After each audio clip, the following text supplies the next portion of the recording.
Welcome to the Yellow Jacket Experience. I'm your host, Seth Dussault, and joining me today from our ice hockey team is one of our seniors, Chris Dodero. Chris, how you doing today? Good, Seth. How you doing? Fantastic. It's good to have you on here, Chris. You're a guy who hockey has been your whole life. I want to take it back to the beginning. How did you get into the sport as a kid? I think my dad threw me in some skates when I was like 2 or 3 years old, and he played hockey himself, so my hockey's just been in the family. So I guess I just kind of fell in love with it ever since I stepped on the ice. Been going ever since. And you talk about your dad and your brother played in Kitchener in the OHL. He's had a pretty long pro career. Another one of your brothers is at Northern Illinois on their club team. What does it mean to have the sport of hockey run in your family like that, where all of you are playing it? Uh, Hockey's honestly everything in my family. Not everything, but as you can see, it plays a pretty big role. My dad played growing up. He was a goalie. Obviously, like you said, my brother, he's playing in Austria right now. I think his season just ended. And my younger brother he's a goalie too. So we compete in the summer, always going head to head against him all summer. But yeah, hockey's big in the family, in the Dodero family. And it's big in the Chicago area where you're from as well. Obviously, the Blackhawks, original six franchise, and right when you were growing up is right when Chicago got good again, and Jonathan Toews and all that, the Stanley Cup runs that they had. Um, Surprisingly, though, there's no college hockey in the state of Illinois. Do you think that that's something we're gonna, especially as teams are being added, is that something you think we're gonna see soon? Definitely. I think it's just a hot spot. Like Detroit, Minnesota, obviously out here, Massachusetts, all got Division I college teams. Illinois, they're one state that doesn't have one, so I think pretty soon they'll be getting one. Now you got to a pretty high level of hockey pretty early. If I did my math right, you were in the USHL as a 16-year-old with the Chicago Steel, playing against unbelievable competition in that league. What did you gain from playing at that level at such a young age? Definitely was a big step. You're going from U16, U15, and then the next year playing against fully grown men, 20, 21-year-olds. That's guys that could be on our college team right now. And that was like probably around 9 years ago, something like that. But definitely it was a big step, helped develop my game for sure at a young age. But going back, I'm glad everything happened the way it did because I'm here right now. Now, your development, you played in a few different teams in the USHL and then made the jump to Nanaimo in the British Columbia League. What was it like playing up in Canada, being that far from home? Um, to me, honestly, it wasn't that much different from playing away in juniors. Obviously, it was a lot farther, but again, you're away from home. You're away from home. Doesn't matter. You're there. You're focusing on hockey and just trying to get better every day. So, no, it was a great experience up there. A little bit different. Obviously, playing in Canada and the landscape there was a lot different. But overall, it was a great experience up there. Final year of juniors, you played in Janesville on the Jets, and I was looking through the roster that season, and I mean, Yakov Novak, Jacob Barshevsky, Carter Ekberg, these are guys that we've played against in Atlantic hockey on top of guys that are at Amherst, Lowell, Omaha, Minnesota. I think a total of 13 guys from that team are in Division I hockey right now. What made that particular team get so many guys to such a high level? And now that you're playing against them, what's it like playing against some of those former teammates? Our coach Joe Dibble was awesome having him there. He's a great leader, and everyone wanted to play for him. So having him there was really good. And we had a lot of overagers there. I think almost all of them got commits to D1. But obviously, again, going back to Dibble, he was an awesome leader having him there. Um, when guys want to play for their coach, makes it a lot easier and it's a lot more effective. How did you get in contact with AIC, and what sold you to make your decision to play in Springfield? I imagine a guy your skill set probably wasn't the only choice. I think Coach Stephen Weedler came out and watched me. I wasn't too familiar with AIC before, but afterwards had a good talk with Weeds, and they AIC wanted me, so you always go where you want it the most. So that's why I made my decision to come to AIC.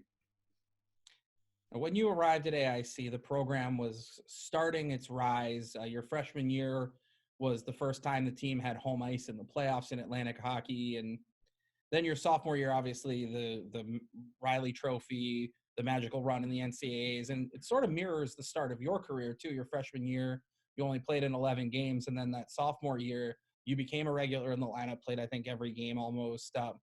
Was there something that you can point to between your rookie year and your sophomore year here at AIC that was the difference for you, and then something maybe that was the difference for the team to take that next step to the elite level?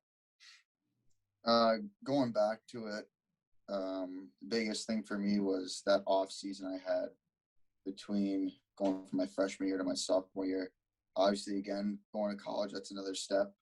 Again, you're playing against bigger, faster, stronger guys. So that was one thing I developed over the summer. I really took care of my off ice habits over the summer, in the weight room, diet, everything. Just I stepped it up a notch.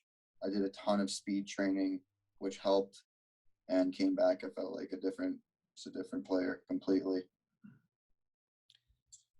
The cliche is that the only thing harder than winning is winning again. The team is now 3 straight regular season titles, number 1 seed going into the Atlantic Hockey Tournament as we look to get our second straight Riley Trophy.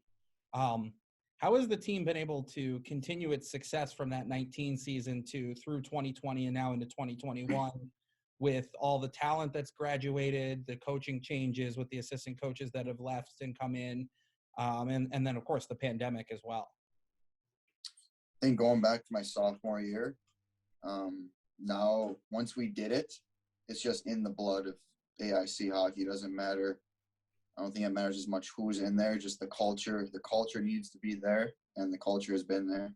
So I think it's just in the blood. If we're doing everything the right way and we're all bought in on the same page, then we're going to see results. How much did you learn from a guy like this was your captain your first year, Brian Christian, and the example that he set for the team of the standard of that culture as a leader on the ice and off of it? Brian Christian was an amazing human being. And again, awesome leader, one of the best leaders I've ever had the pleasure to play with, captain that year. He was very mature and honestly reminds me a bit of Coach Lang. He was a bit of a voice for the younger guys to coach too. But yeah, he was amazing having here and looking up to him. And then you've had a couple of other captains as well in the past couple of years that have been fantastic. Sean Mcbride obviously is the captain of that 2019 team. And then last year with Joel Kosher and Hugo Reinhardt. What is it about AIC that just seems to breed leaders these last few years? And it's obviously not just the guys wearing C's that have provided leadership, but those guys in particular.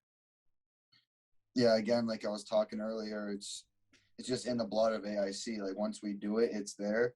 We know the standard and we're going to live up to it. And that's what we keep doing. Every year we have amazing captains. And again, this year with Brandon Kapchik and Parker Evering, we're all just doing things the right way, and it's in the culture. I want to talk about your hockey skills training program that you've put together this last year and a half or so, and it may be older than that, Prodero Hockey. What made you want to get into that side of the game, and how has running that help you become a better hockey player yourself? Going back to my sophomore year, again, I wasn't playing at the beginning of the year, and I was just thinking, how can I do extra work to make myself become the player I need to be to play? And I always, before practice every single day, Luca Mavra and I, we'd go on the ice and we'd do these skill drills every day. And then it started with Mav, and then a couple of guys came, and then by the end, a bunch of guys were joining us, and then guys started calling me Prodero. And then again, a little bit with that last year again, and then it just became my passion. And over the summer, I started my Instagram page and started putting up all my drills on there, and it's gotten some great feedback on there. But just kind of fell in love with it. Like, to me, it doesn't feel like a job. It's just my passion. I love it. Where do you get these drills? I mean, obviously you've played for a lot of different hockey coaches. How much of it is stuff that you've just had, from your own experience done before as a player, and how much of it is stuff that you actually come up with on your own, and where do you find inspiration for that sort of thing? I'd say about all of it I come up on by my own. It's just like, again, it's my passion, so I love to do it. I just get creative with these drills. I do a lot of studying. I watch NHL games a lot, not even just NHL games, college games, American Hockey League. I try and find little skills that are used in the game that can be translated from practicing it, just developing that, making it a habit. And then before you know it, you don't even know you're doing the drill. It just makes it's a habit now. You're doing it in the game. But, as you've developed this thing over the last 3 years now, and you mentioned that a lot of your teammates are participating in it, do the coaches kind of lean on you a little bit for some of these things that maybe they might not have the time to cover that they want to that you're doing all of these things with the guys anyway? Yeah, definitely got great feedback from the coaching staff here. They really encourage that I just keep doing what I'm doing here. About almost every day we're on the ice early, and I got a good group of guys with me we're working on something new every day. Coaches really appreciate it. On off days too, we'll get almost the whole team will show up, and we'll get a really big group in there, and we're all working, so everyone's bought in on it. You're majoring in economics and finance. You've earned All-American Scholar honors from the AHCA. Assuming there's not a phone call at the end of the year from an NHL team looking for a winger, is this something that you could see yourself making into a career, or do you have other career goals in mind, or what kind of where can I would love to take this hockey career as far as I can take it. Obviously, the NHL has been a dream of mine since I was a kid, and right now I feel like I'm developing every single day, and I still don't feel like I've come close to playing my best hockey yet. So that's always a dream for me. In your academic career here at AIC, who are some of the professors that you've had that you really feel like you've gained a lot from? I remember my freshman year, Professor Thomas Crummell was awesome. Economics professor. He helped us a lot. He was really close with our hockey team, helped us out extra. I knew if we were gone on the road, he'd do a little, keep us after class extra, just catch us up on what we missed. And similar for John Rogers, he's awesome in the exact same way, really, really helpful with us. Same thing, we miss a day or two because we got games. He'll keep us after, and we'll chat a little bit about what we missed and just help us all get caught up. There's a lot of buy-in from campus in helping the athletics teams be successful here at AIC while continuing to be successful academically. And there's also buy-in in helping you be successful in other ways. I think it would be remiss if I didn't ask about what Dr. Allison Sullivan has meant to the team and working with you guys, especially when we had to take a couple of weeks off. What did it mean to have somebody like her, who's an OT professor who doesn't have to do something, the way that she has, to work with you guys on your fitness and on, things like stretching and yoga, things of that nature? Yeah, Dr. Sullivan has been an amazing help to us. Like you said, we were locked up for a couple of weeks. We got dinged with the COVID a little bit there, and we got to get creative. There's not much to do. We're locked in one place for a certain amount of time, and she got on Zoom with us, and we do yoga, and we do these core workouts, and they're really good. And I think that they've definitely helped. We'll see improvements there, but really big thanks to Dr. Sullivan there. You're a senior. Under normal circumstances this year, you'd be winding down your college career. This would be last playoffs, the whole bit. But in spite of us having a full season for the most part and getting into the postseason now, you now have another year of eligibility. So do 8 of your teammates. Just for you, is playing that 5th year something you've considered? Have you made a decision? Are you waiting till the end of this year to see how this goes? Or is that something you haven't even thought of yet? I definitely thought about it a bit.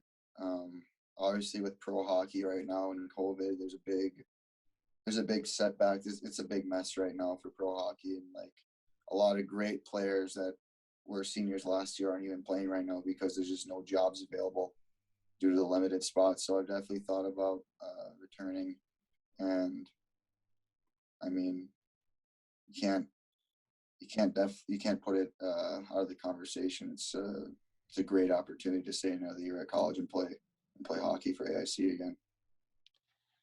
Let's focus though for now on this year, because it's playoff time. We're getting ready for the Atlantic Hockey quarterfinal. We don't, as of right now, know our opponent. By the time this comes out, we will. But either way, we've been here before, and it's always been we're focused on us. So what's it going to take to keep it going this weekend to be successful, especially after not playing for 6 weeks? We're just going to keep doing what we're doing. I don't think we've lost a step, even though we haven't played in 6 weeks.